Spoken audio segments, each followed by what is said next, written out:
Muy buenos días. Muchas gracias por la compañía de todos ustedes. Este escenario de compartir algunas novedades de electrocardiografía que se han vivido durante este mes, el compartir casos clínicos que nos enseñan a todos, ha sido una actividad que hace 10 años realizamos en el departamento y nos sentimos muy contentos con los resultados porque todos aprendemos de esta actividad. Saben ustedes que primero hago una presentación, si hay alguna pregunta levanten la mano. La propuesta igualmente es de que cuando presentemos los casos clínicos tengamos opiniones de la audiencia, primero los internos, después los residentes, después los fellows, opiniones de los profesores. Son momentos únicos para tener un aprendizaje importante. La primera cosa del día de hoy es definitivamente estamos de condolencias porque hemos perdido uno de nuestros más recientes expresidentes hace 22 días que dejó la presidencia de la Asociación Colombiana de Medicina Interna. El doctor Virgil Carvalho falleció víctima del COVID y fue una persona que durante su presidencia y antes luchó mucho por este gremio de medicina interna, tratando de posicionar la medicina interna con su justo valor y propició por la educación continua y además durante este tiempo de pandemia fue uno de los luchadores para tratar de garantizar a los médicos los sistemas de protección personal. Creo que es el momento de hacer un recuerdo muy especial de él y una persona que definitivamente honró esta especialidad que es la medicina interna. Bueno, eh, bien, hay cosas de este mes impactantes.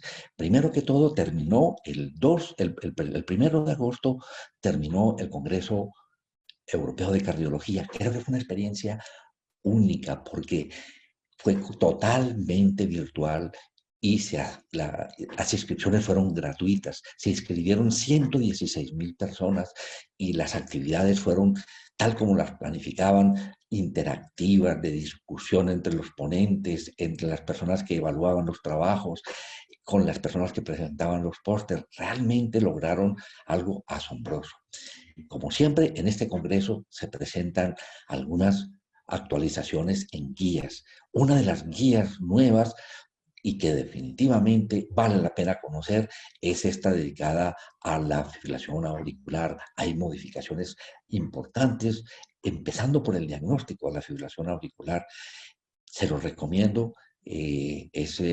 Además de esta actualización de fibrilación auricular, está la actualización de infarto de miocardio sin elevación del segmento ST, de medicina y de cardiología dedicada a la actividad física y es otra de las actualizaciones muy bonitas de guía que tenemos para esta oportunidad. Y una de las cosas en la que se insiste sobre el diagnóstico de fibrilación auricular es la facilidad que tenemos ahora con estos equipos wearables, es decir, vestibles que llevamos como un reloj o la posibilidad de tener algo cerquita a nuestro computador, un software que nos permite hacer esto, esa posibilidad de poder determinar mediante un dispositivo como un reloj fibrilación auricular. Eh, Anoche, en la presentación del club de revistas que lo hizo el doctor Santiago Giraldo, se presentó una discusión preciosa de parte de nuestros 3 profesores de electrofisiología que asistían ayer al club de revistas, donde se presentó este artículo que fue discutido en el escenario del Congreso Europeo de Cardiología sobre el que se haga un control del ritmo temprano en pacientes con fibrilación auricular. Y la parte interesante y novedosa de allí por supuesto que esto se planificó hace muchos años, todavía no se tenía toda la metodología y la tecnología de hoy. Se trabajó con este equipo para hacer seguimiento de los pacientes a los que se habían hecho diagnóstico tempranamente. Es un equipo que permitía hacer seguimiento de si se estaba logrando el control del ritmo cardíaco, no solamente la frecuencia cardíaca. Entonces, esto nos va mostrando como uno de los aspectos que va a cambiar el manejo de la fibrilación auricular es la posibilidad de que el paciente esté haciendo un seguimiento de su ritmo cardíaco y ver si realmente se está haciendo un control del ritmo cardíaco, porque muchas veces la fibrilación auricular es asintomática y entonces es la manera de estar vigilando esto. Y de verdad, en el Congreso se presentó la reflexión sobre los equipos nuevos, entre ellos esta facilidad de este equipo para reconocer bien probado después de estudiar más de 400.000 participantes y de poner a punto su algoritmo y permitir que perfectamente aquella llamada de atención de parte del equipo de que había una alteración del ritmo, resultó que por lo menos el 34% de esas informaciones de que había alteraciones en el ritmo correspondían, luego de bien demostrado, a una fibrilación auricular.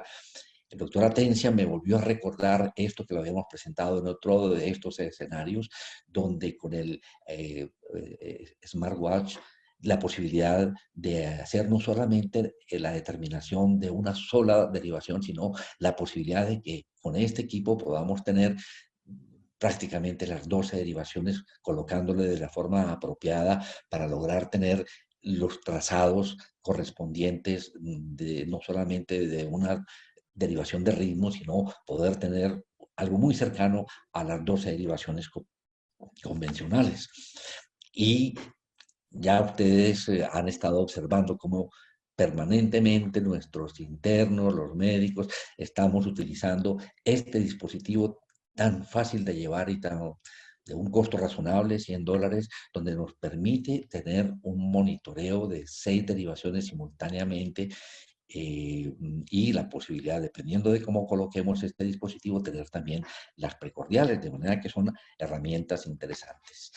Pues bueno, de las cosas que se presentaron en el Congreso y que no se han discutido, les voy a contar algo que estuve buscando porque ese es uno de mis intereses, es cómo la inteligencia artificial se ha convertido en la nueva frontera de la medicina cardiovascular. En una de las conferencias eh, filosóficas o de justamente de mirar los bordes del conocimiento, el doctor Friedman de la Mayo Clinic me sorprendió y creo que los voy a sorprender a ustedes con lo que vi en su conferencia. Fíjense ustedes los puntos de investigación y posiblemente ya de logros, es que mediante el electrocardiograma podamos aproximarnos a afirmar sobre cómo es la función ventricular, que podamos con el electrocardiograma, gracias a la inteligencia artificial, definir la raza, el sexo, la posibilidad de, ya lo dijimos, hacer una evaluación y seguimiento de la fibrilación auricular silenciosa, la determinación de la edad, pero aquí lo más interesante es que no es la edad cronológica, sino la edad biológica, que dentro de protocolos de evaluación es una cosa bien interesante. Habíamos visto la posibilidad de hacer seguimiento de hipercalemia en los pacientes con falla renal o con medicamentos que puedan modificar el potasio y la posibilidad de hacer diagnóstico de cardiopatía hipertrófica específicamente gracias a esta herramienta.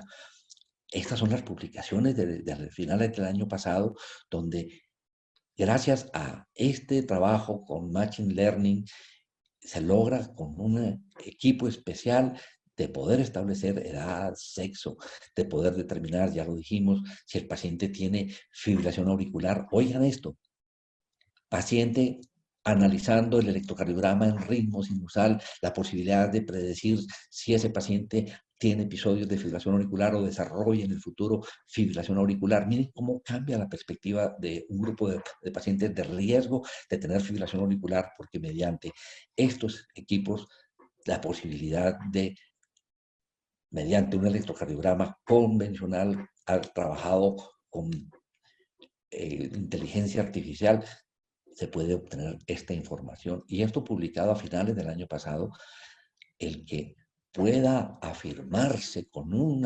electrocardiograma sobre la fracción de eyección del paciente. Nos mostraba, por ejemplo, este caso de un chico de 35 años que se estudia en el protocolo que ellos están haciendo en la Mayo, porque su hermana murió súbitamente.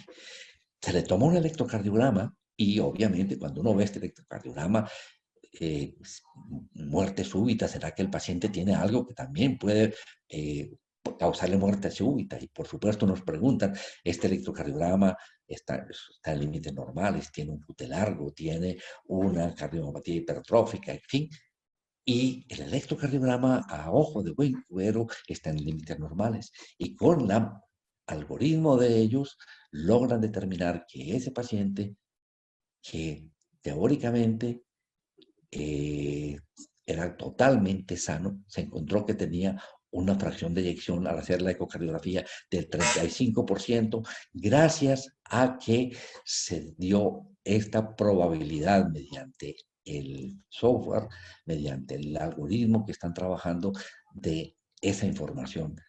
Y este otro caso, donde teóricamente se encontró que ese paciente tenía una fracción de eyección normal, se le hizo un seguimiento en el futuro, porque el equipo decía que tenía una alteración en la fracción de eyección. Al cabo de 5 años se encontró que esa fracción de eyección cayó al 31%. Esto es un trabajo de investigación fantástico basado en lo que hace inteligencia artificial. Vean ustedes, analizando 625,000 y pico de electrocardiogramas, comparándolo con los hallazgos del electrocardiograma, la fracción de eyección.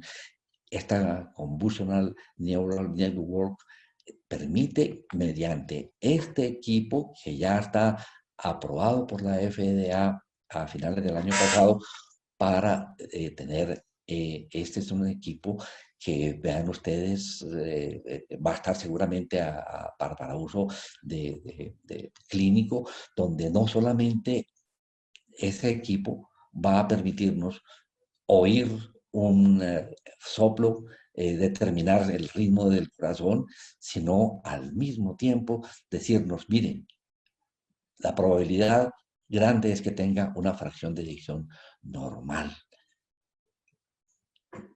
y una correlación por área bajo la curva extraordinariamente buena, que le sorprende a uno gracias a este análisis que no podemos hacer a nuestros ojos, sino que se requiere todo el trabajo de inteligencia artificial basada pues en estos equipos.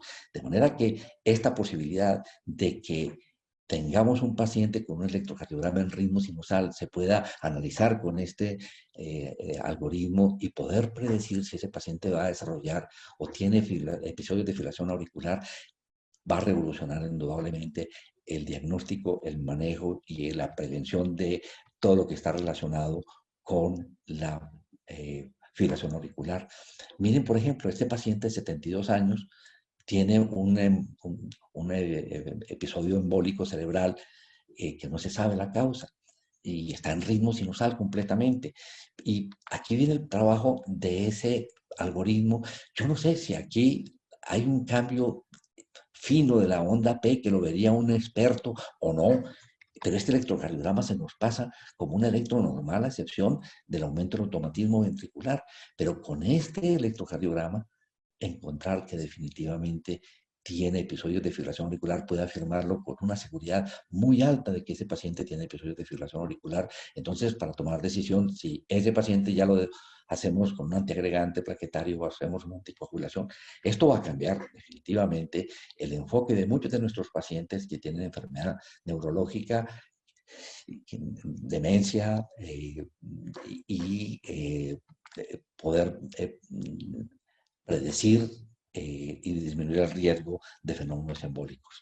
Esta es la diapositiva final que presenta este caballero y es muy lindo de esa evolución del arco del diagnóstico con la inteligencia artificial como una nueva frontera, donde tenemos el estetoscopio del ENEC, el electrocardiograma de Beethoven, la ecocardiografía y luego toda esta parte de integrar la inteligencia artificial en el diagnóstico cardiológico. De manera que para mí esto fue una de las conferencias más impactantes y que de verdad hacen un cambio eh, paradigmático de nuestro trabajo diagnóstico.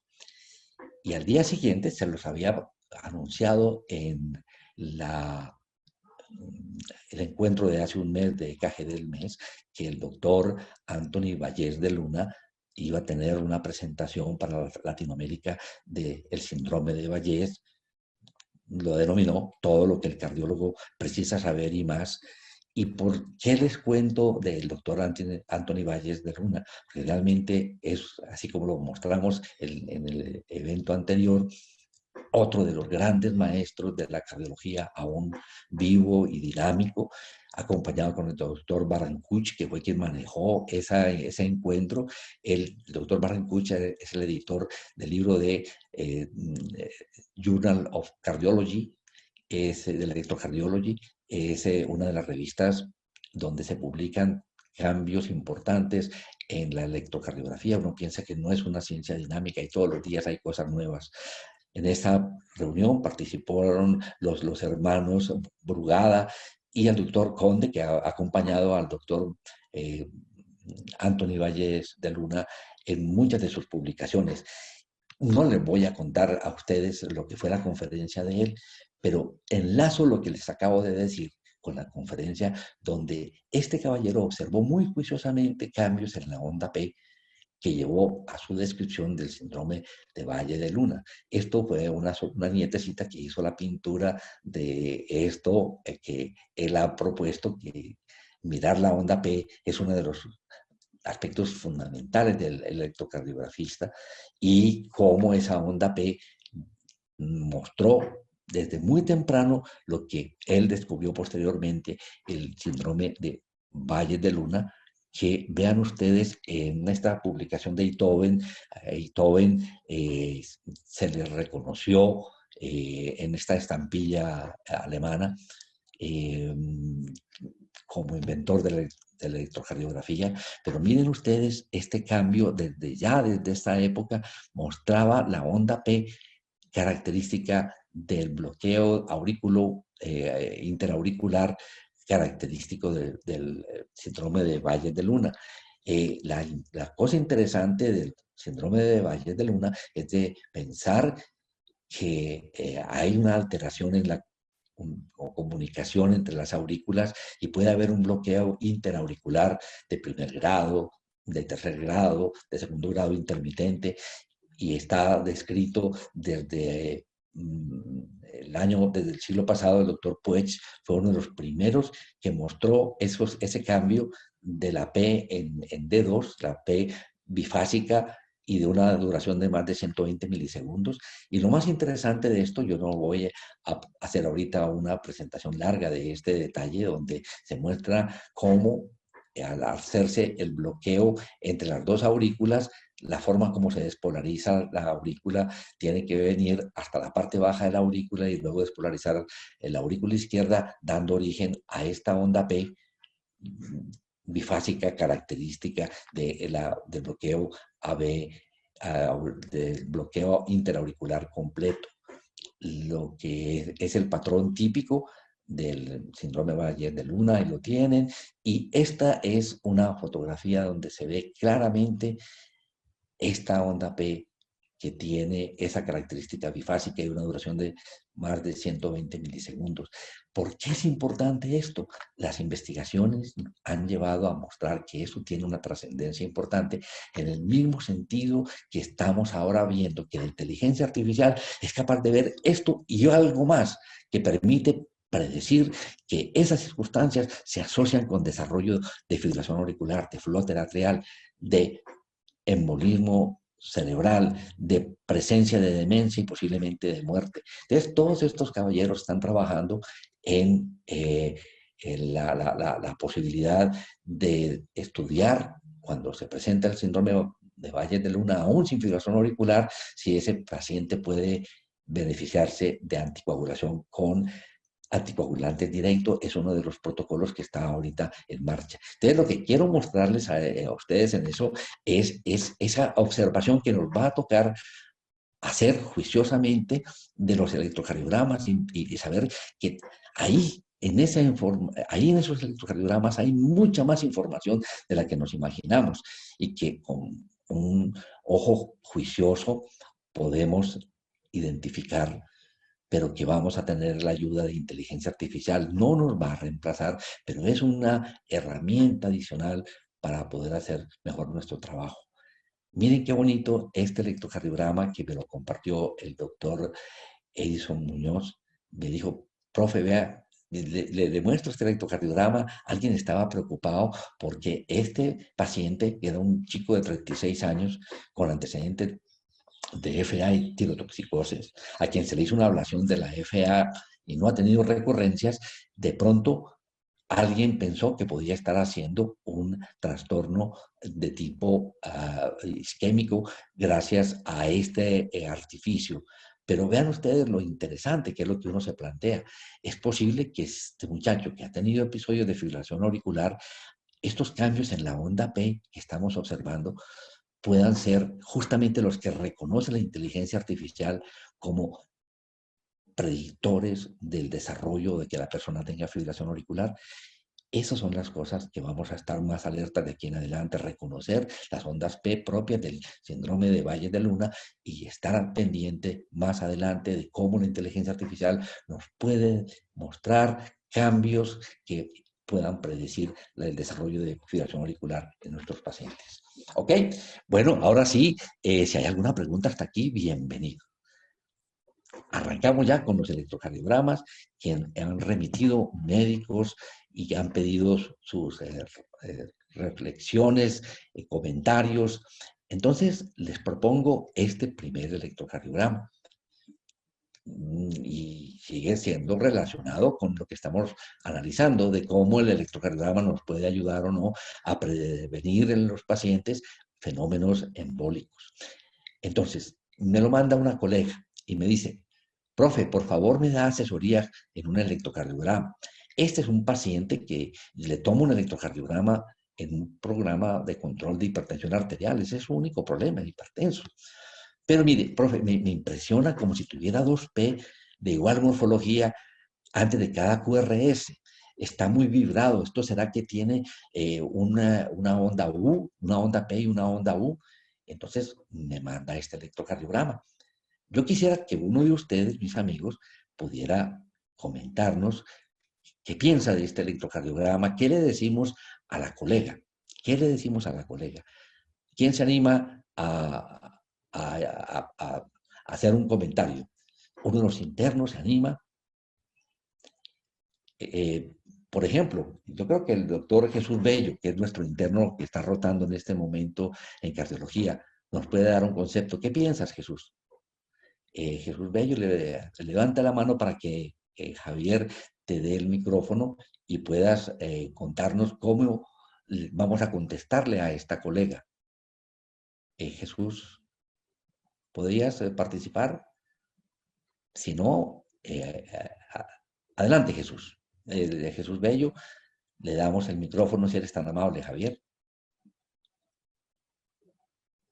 Le damos el micrófono. Abrimos un micrófono, por favor, Jesús. Jesús, ¿puedes abrir el micrófono? Adelante, Jesús. Bueno, te acompaño en la lectura de este electrocardiograma. Mira el punto que tiene la colega. Eso te va a tocar a ti estar en 6 meses en el pueblo. ¿Qué piensas tú?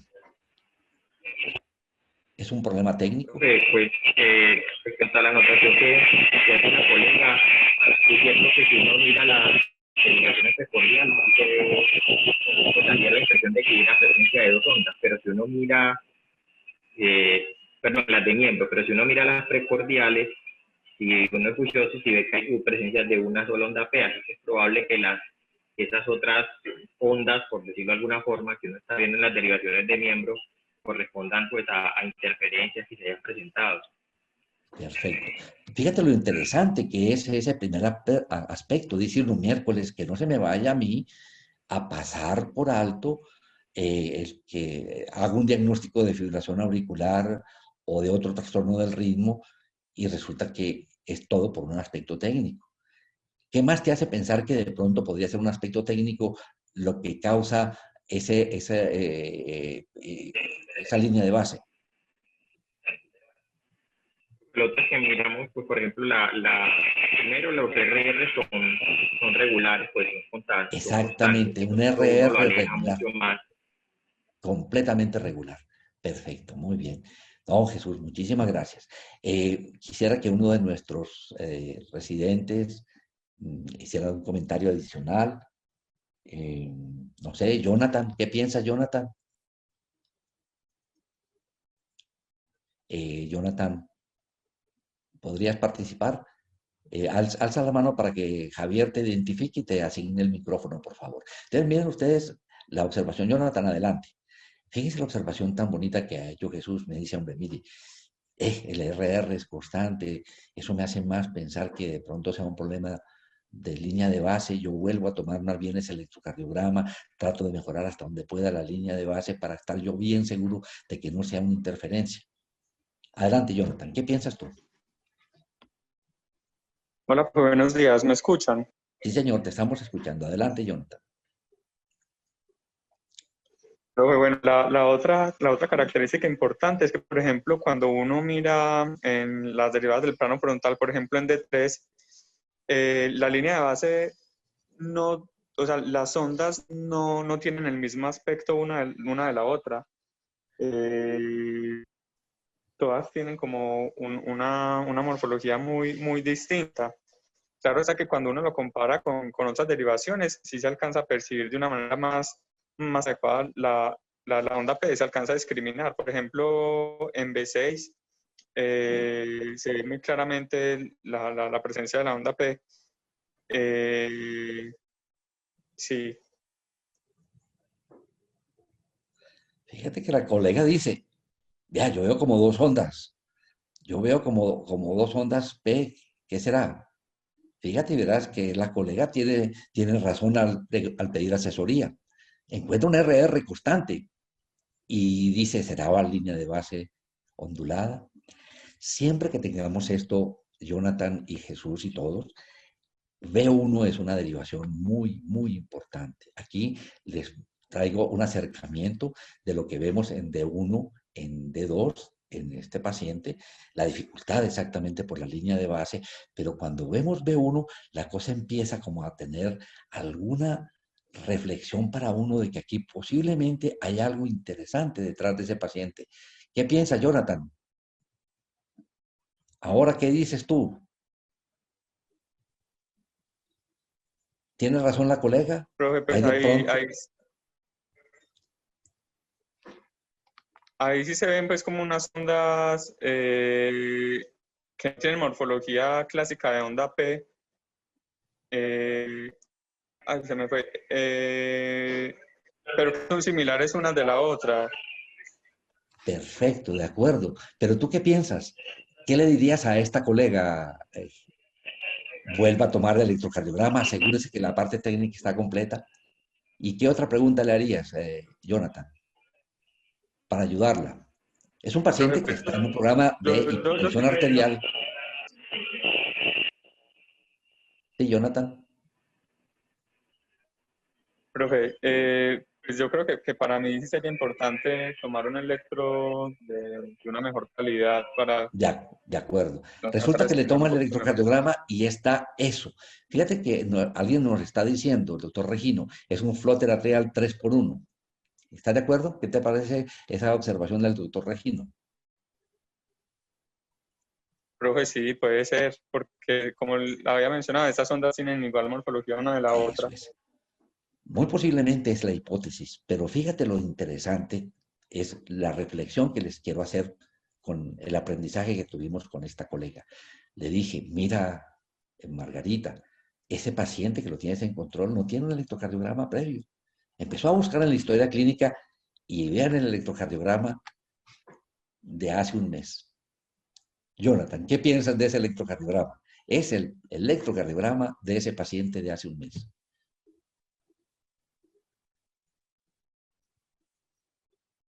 ¿Cuál es ahorita tu enfoque?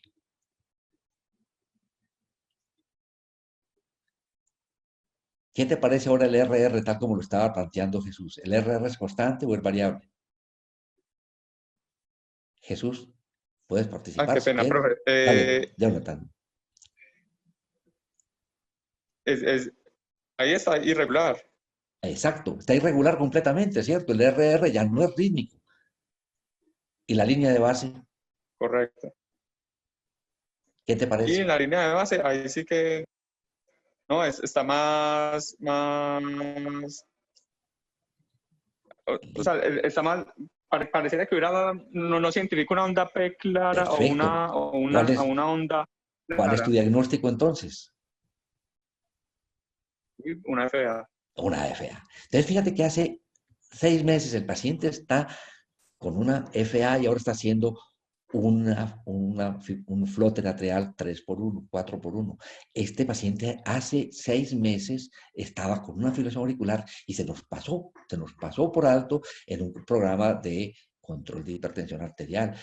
Posiblemente vieron una frecuencia baja, no le paró bolas el médico y dijo, no, está con una buena frecuencia cardíaca y se pasó por alto el diagnóstico de fibrilación auricular hace 6 meses.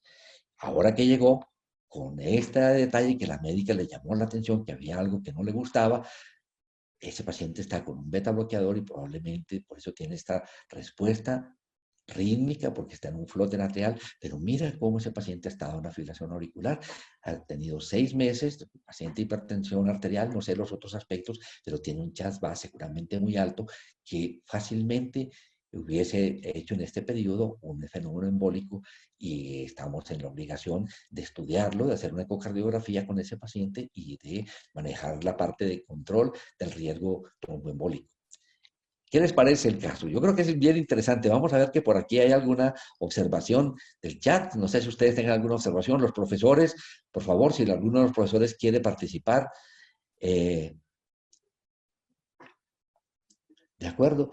Entonces, Nazaret dice que aquí hay una P bífida. No se ve nada, P, Nazaret. Lo que se ve son ondas de flote atrial y aquí se ven simplemente la línea de base de la fibrilación auricular. No hay onda P, ¿cierto? Lo que vemos aquí arriba, estos son todas ondas de flote atrial que están disparándose a 300 por minuto. Miren ustedes la ritmicidad, 300 por minuto, y está disparándose de esa manera. El doctor Francisco Villegas, qué fantasía, doctor Francisco, qué rico que nos acompañe. Por favor, le asignamos el micrófono al doctor Francisco Villegas.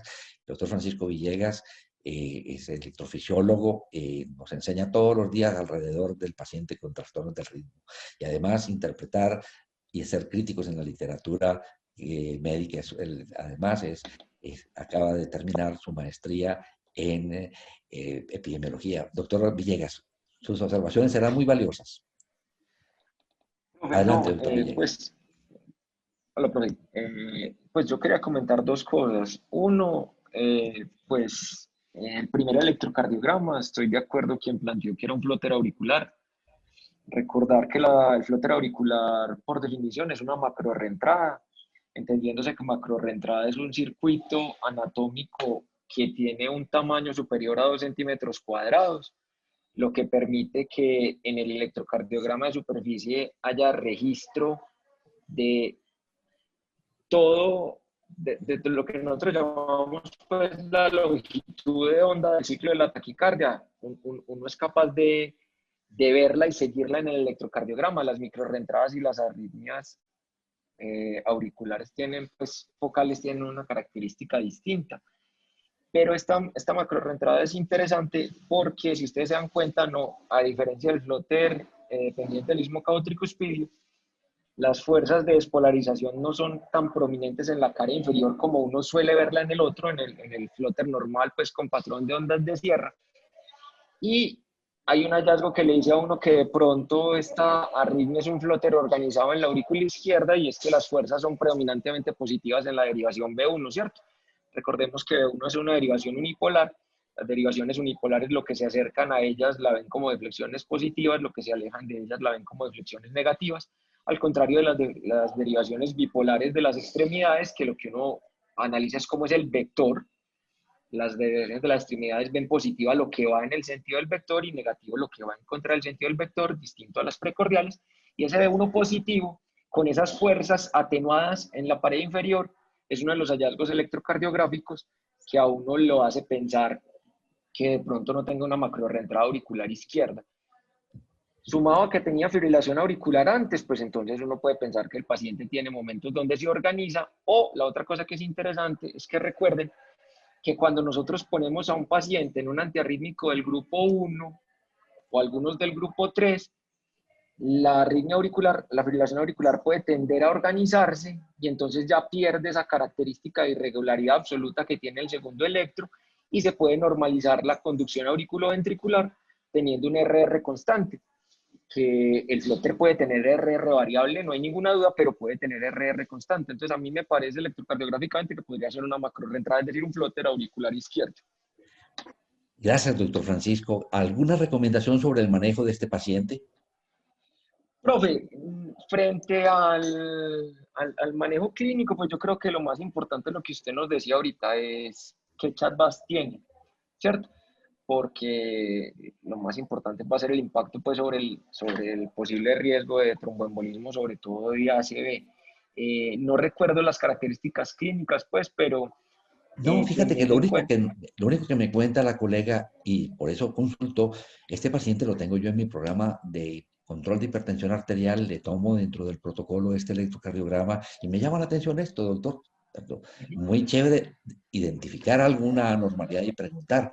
Y fíjate lo interesante, que se les había pasado por alto 6 meses antes en el control anterior este electrocardiograma. No lo habían diagnosticado como una FA.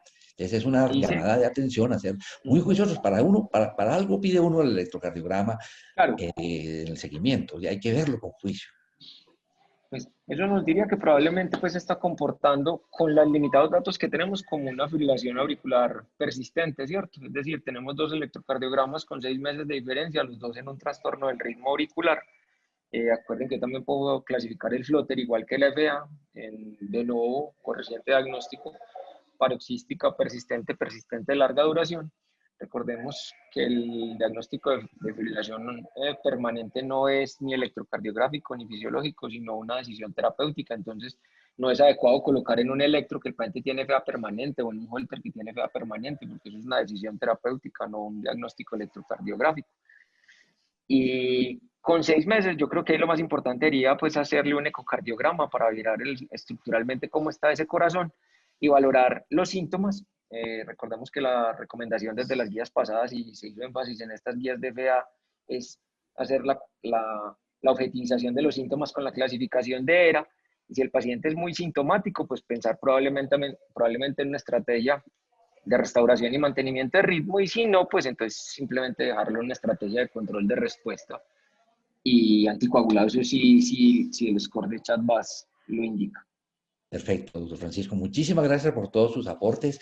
Miren qué tan chévere esta situación que le toca vivir a los médicos en su rural. Esta es una inquietud que plantea igualmente una colega cuando toma este electrocardiograma. Me pregunta muy juiciosamente, dice, profe, me queda dudas si este es un bloqueo AB de tercer grado. La verdad es que no veo onda P. Eso fue la información que me pasó inicialmente y una vez que vi el electrocardiograma, dije, jovencita, mira cómo está el RR, mira la línea de base y cuéntame qué medicamentos está tomando ese paciente y qué pasa, por qué te consulta ese paciente. Y me escribe, 86 años, hipertensión arterial, manejo con losartán y con carvedilol y tiene un cuadro sincopal hace media hora. Y este es el electrocardiograma. Yo quisiera de pronto que uno de los internos, el doctor Kevin Bravo, si puede participar, me contara qué piensa de este electrocardiograma y lo que acaba de decir tanto el doctor Jesús Bello como el doctor Jonathan y lo que muy ampliamente nos analizó el doctor Francisco Villegas. Kevin, de pronto te animas, uno de los internos. Kevin, alza la mano para que te puedan asignar el micrófono, ¿es posible? Vamos a ver qué dice por aquí. Kevin dice, no tengo micrófono. Perfecto. Claro que puedes hacerlo por aquí. ¿Qué piensas tú, Kevin? Hazlo a través del chat. Kevin es uno de nuestros internos que está rotando en este momento en nuestras salas del hospital. ¿Qué piensas? ¿Qué le dirías tú a la compañera, Kevin? Es una colega que te dice, Kevin, ayúdame, mira, este paciente, pienso que tenga un bloqueo AB de tercer grado. ¿Tú qué me dices? ¿Cuál sería tu conclusión con este electrocardiograma, Kevin?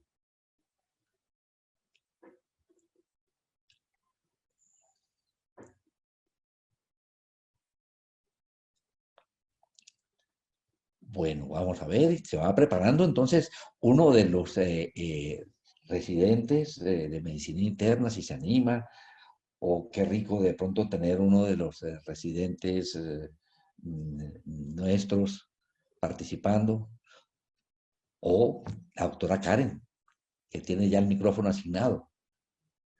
Kevin, yo sigo esperando que tú me contestes a través del chat. Ánimo, antes de que la doctora Karen nos cuente cómo sería el enfoque de este paciente. Kevin, adelante. Bueno, Karen, ¿podrías hacer tu análisis, ya que Kevin no ha podido tener... Adelante, Karen. Hola, ¿Qué profe. piensas? ¿Qué piensas de este electrocardiograma? ¿Qué le dirías a la colega? ¿Tiene un bloqueo de tercer grado? Bueno, para mí no. Le falta un dedo largo para como hacer como para Ajá. hacer más evidente que está arrítmico, o mejor que el RR es irregular. Yo sí le veo unas... Ahí te tengo el dedo largo. Ahí lo pediste y ahí te lo tengo. ¿Qué piensas? Es el pedacito de dedo largo que tienen los equipos que son los que más utilizamos en este momento en los pueblos. Ahí lo tienes. Listo. Entonces, pues bueno, queda muy claro que el RR es irregular. Tiene una línea de base que es bastante movidita. Yo consideraría que eso es una fibrilación auricular conduciendo muy lento, profe. Perfecto, muy bien. Entonces, ¿explica posiblemente el síncope del paciente?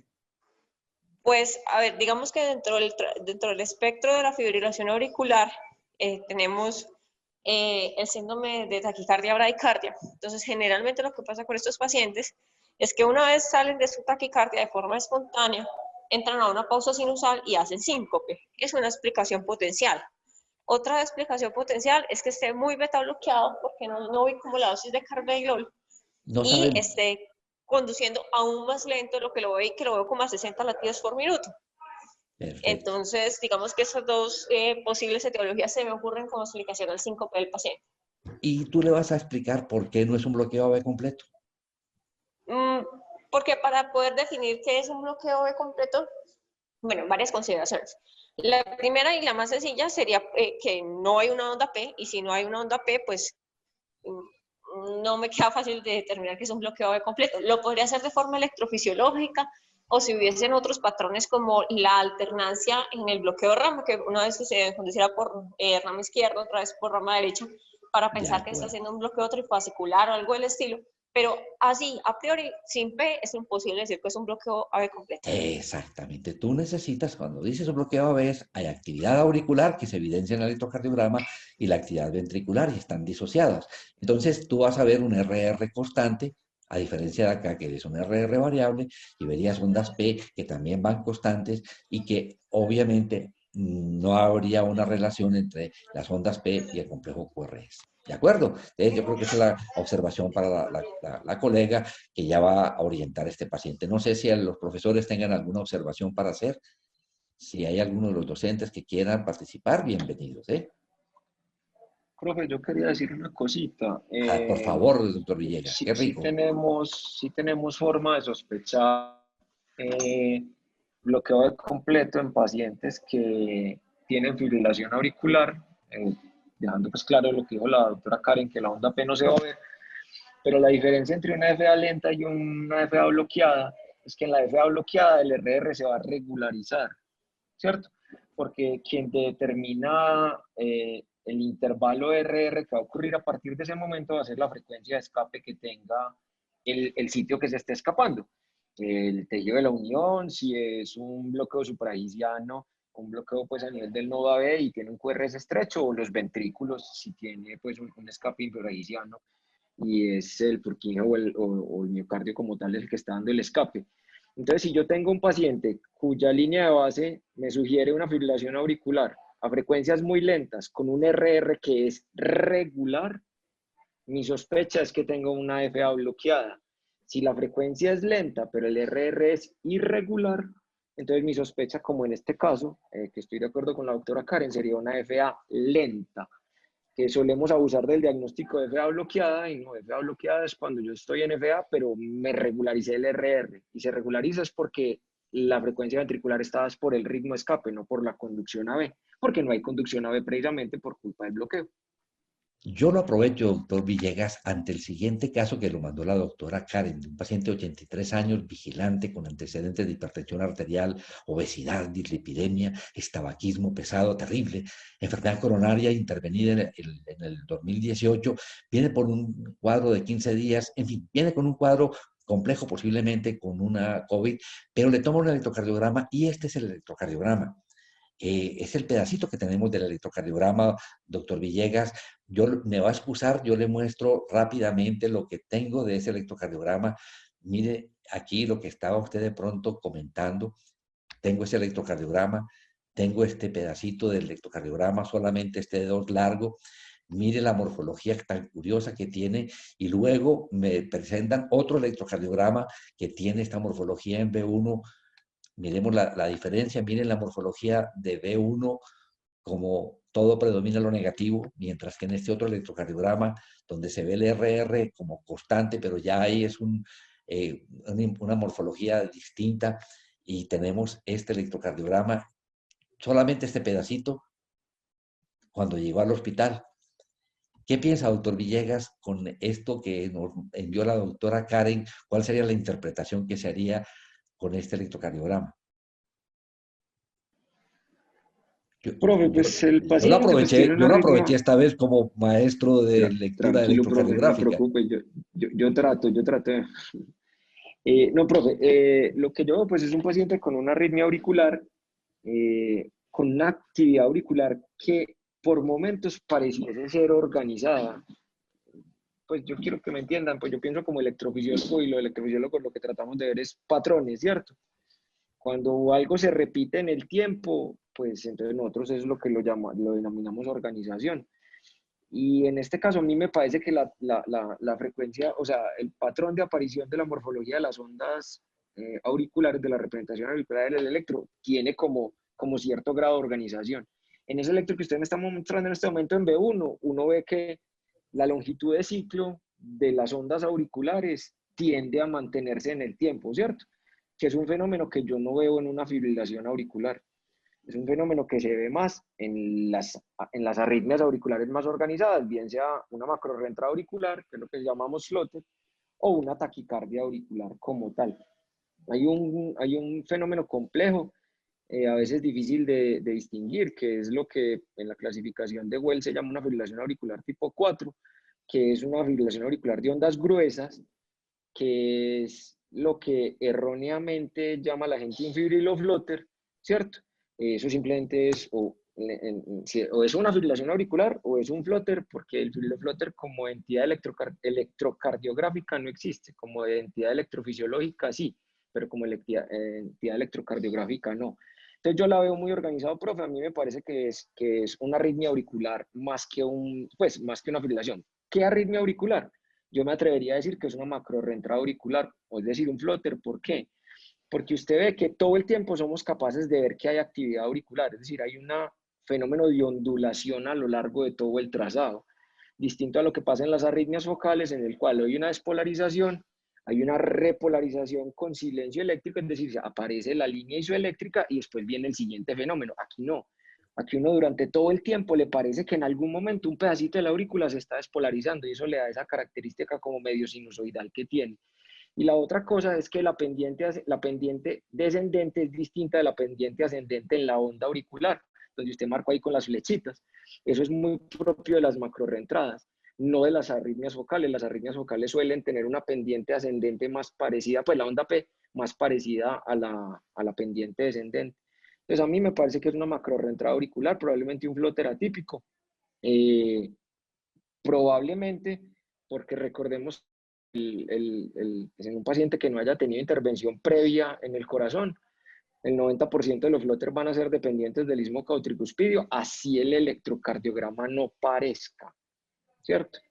Entonces podría ser dependiente del istmo, pero electrocardiográficamente a mí me parece más un flotter auricular atípico en esa primera, eso, con ese uno que usted mostró ahí. Aprendizaje para todos, Francisco. Muchísimas gracias. Cuéntanos cómo se explica ese cambio de morfología del QRS que vemos en este electrocardiograma, donde toda la morfología es de un bloqueo de rama izquierdo y luego nos muestra es un bloqueo de la rama derecha del Ardegis. Pues, profe, yo ahí tengo dos preguntas, porque a mí me parece que el término que usted acaba de utilizar es el término adecuado. El electrocardiograma tiene morfología de bloqueo de rama derecha en este caso. Es decir, lo que antes llamábamos un bloqueo de rama incompleta, porque pues es muy chiquito como yo lo veo, es que esto en mi celular, no en el computador, pero me parece que no tiene más de 120 milisegundos ese QRS. Si no tiene más de 120 milisegundos, yo no puedo decir que tiene un bloqueo de rama. Tiene Puedo decir que tiene una 120, tiene morfología. 120, Francisco. Ahí en la raya, bueno. Si Sí. tiene 120 o más, entonces lo que podríamos pensar es que el paciente tuviese un bloqueo de rama alternante, ¿cierto? Y el bloqueo de rama alternante es un hallazgo electrofisiológico de muy alta preocupación porque me dice que el daño estructural del sistema de conducción es muy grande y el bloqueo de rama alternante es indicación de implante de marcapasos, máxime que en este paciente, como está asociado a un ritmo lento, no podemos decir que es una alteración de la conducción de la rama dependiente de frecuencia, ¿cierto? A mí las ramas se me pueden bloquear cuando voy muy rápido porque llegaba a una superior refractario relativo y entonces no fue capaz de conducir más, ¿cierto? Y ese fenómeno se puede ver fisiológicamente. Pero aquí es un paciente que va lento, es decir, no es por eso, no es un fenómeno dependiente de frecuencia, es decir, en otras palabras, no es una aberrancia de la conducción, es un fenómeno de aberrancia. Y si yo en ciertos momentos veo que tiene morfología de bloqueo de rama izquierda y en otros que tiene morfología de bloqueo de rama derecha, pues entonces la sospecharía eso, que tengo un bloqueo de rama alternante. Y es gravísimo porque la asociación con bloqueo completo pues es supremamente alta.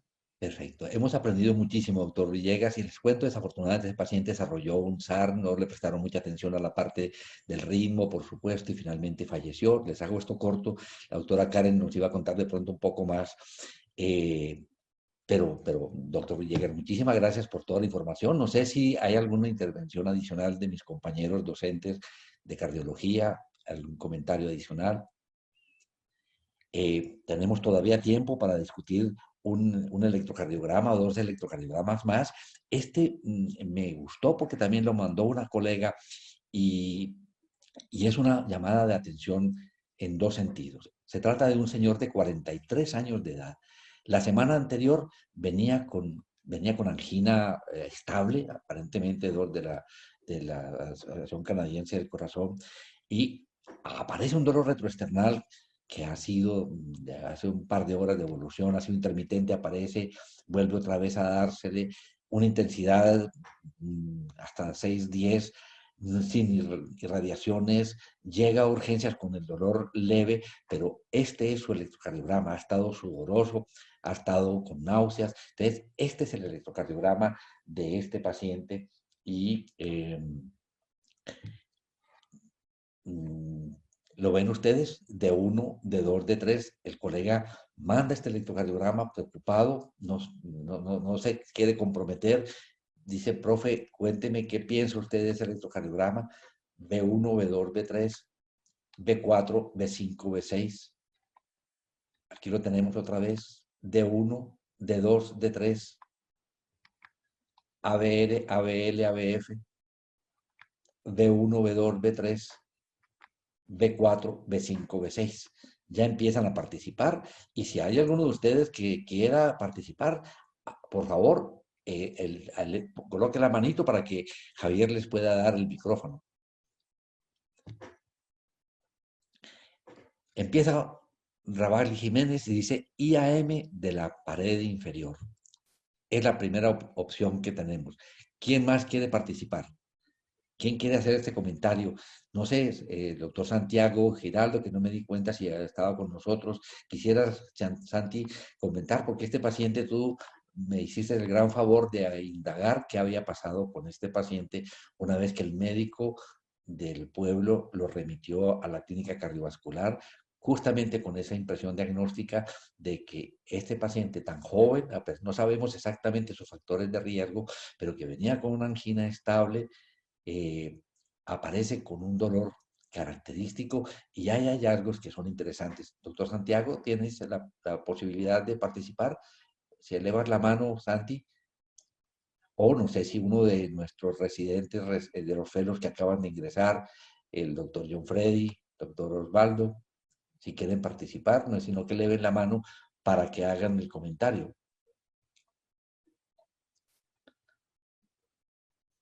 No parece que tengamos facilidades de hacerlo. ¿Ok? Entonces les cuento lo siguiente. Este paciente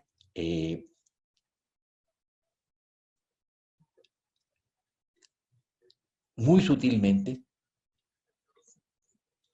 el médico juiciosamente vio esta elevación del segmento ST, muy sutil, pero con suficientes elementos, y queda uno con dudas de si de pronto este paciente tenía alguna cosa a nivel inferior previo. Hay ya una aparente onda Q en este punto. El doctor Enrique Aguilar, adelante Enrique.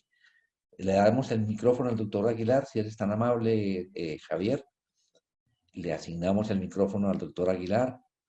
Entonces, con esta observación, mientras el doctor Aguilar nos... adelante, Enrique, ¿tienes el micrófono disponible? Puedes abrirlo. Adelante, doctor Aguilar. Adelante, bien pueda participar, doctor Aguilar. Adelante, adelante, Enrique. Ok, profe. Yo creo Te que lo oímos. más importante a resaltar en este caso es que pues un hombre de 43 años, aunque es muy joven, tiene un dolor que se presenta con muchas características típicas de síndrome coronario agudo. Y estoy de acuerdo con el colega que le envió el electrocardiograma. En el electrocardiograma se encuentran, pues después de la lectura técnica interpretada, se encuentran cambios sutiles, pero significativos, con una elevación del segmento ST de 2, D3 y ABF. Y lo más llamativo es que tiene cambios concordantes con ese infradesnivel que usted está señalando en D1 y ABL. Entonces, teniendo en cuenta el contexto clínico y los cambios electrocardiográficos, además de esas ondas Q que se empiezan a reflejar en D2 y D3, yo sí pensaría que se trata de un síndrome coronario agudo con elevación del ST, y probablemente lo que se debería insistir en estos casos es, de acuerdo a la aparición de la intensidad del dolor, hacer electrocardiogramas seriados. Perfecto. Ese paciente, mientras hizo la consulta, volvieron a tomar un electrocardiograma y miren que lo que tú acabas de decir, la evolución electrocardiográfico le hace que la situación se aclare, y creo que en este momento ya sí no quedamos con duda de que ese cambio correspondiente en espejo en D1 y ABL y la elevación del segmento ST es definitivamente apabullante, ¿cierto? No le tomaron las derivaciones precordiales derecha, pero lo remitieron. Vienen ustedes que ya empieza a bajar el segmento ST en B1, B2, y esta fue la llegada de ese paciente, donde le hicieron al llegar, le hicieron una coronografía que muestra un tronco. ¿Qué te parece? Tronco principal izquierdo sin lesiones obstructivas, pero la arteria descendente anterior le una lesión proximal del 70% y oclusión después de originar la primera diagonal, la cual presenta lesión proximal del 90%. La DA llena por circulación homocoronaria, arteria circunfleja ocluida proximal de aspecto crónico, llena distalmente por circulación colateral heterocoronaria, coronaria derecha dominante, ocluida, crónica en tercio distal, agudizada con trombo y con enfermedad difusa de todas las ramas terminales. Le hicieron entonces intervención en esta sede distal, y la recomendación del doctor Miranda fue de que ese paciente con todos esos complejos, 43 años, debía hacerse una revascularización quirúrgica. Este paciente termina en hacérsele una revascularización quirúrgica y está evolucionando satisfactoriamente. Esta historia me la facilitó el doctor Santiago Giraldo ayer para hacer una buena correlación con ustedes. El doctor Andrés Hoyos quiere intervenir. Por favor, le asignamos el micrófono Enrique, no sé si tengas alguna observación con este resultado de la coronografía y la decisión que se tomó con este paciente. ¿Algo te llama la atención? Y doctor Andrés Hoyos, bien puede abrir su micrófono. Enrique, ¿tienes algún comentario mientras el doctor Hoyos participa? No, Bueno, profe, doctor. pues probablemente semiológicamente parece un electro muy bonito, con una elevación mayor en D3 que en D2, que sí sugería un poco el origen del vaso que se interpretó como vaso culpable, pero nada adicional. Perfecto. El doctor Andrés Hoyos tiene el micrófono disponible si lo necesita. Bueno, mis amigos, yo pues aquí tengo una serie de electros adicionales, pero se nos agotó el tiempo. Primero que todo, quiero agradecerle inmensamente a todos los que me han mandado los electrocardiogramas que nos enseñan. Analizando cualquier electrocardiograma, viéndolo con profundidad, sacamos una información inmensa y miren cómo nos están alertando cada vez más que hay más información de la que nos imaginamos en cada electrocardiograma y debes aprovecharlo plenamente, así como un buen interrogatorio, un buen examen físico. Muchísimas gracias a todos y hasta el próximo mes.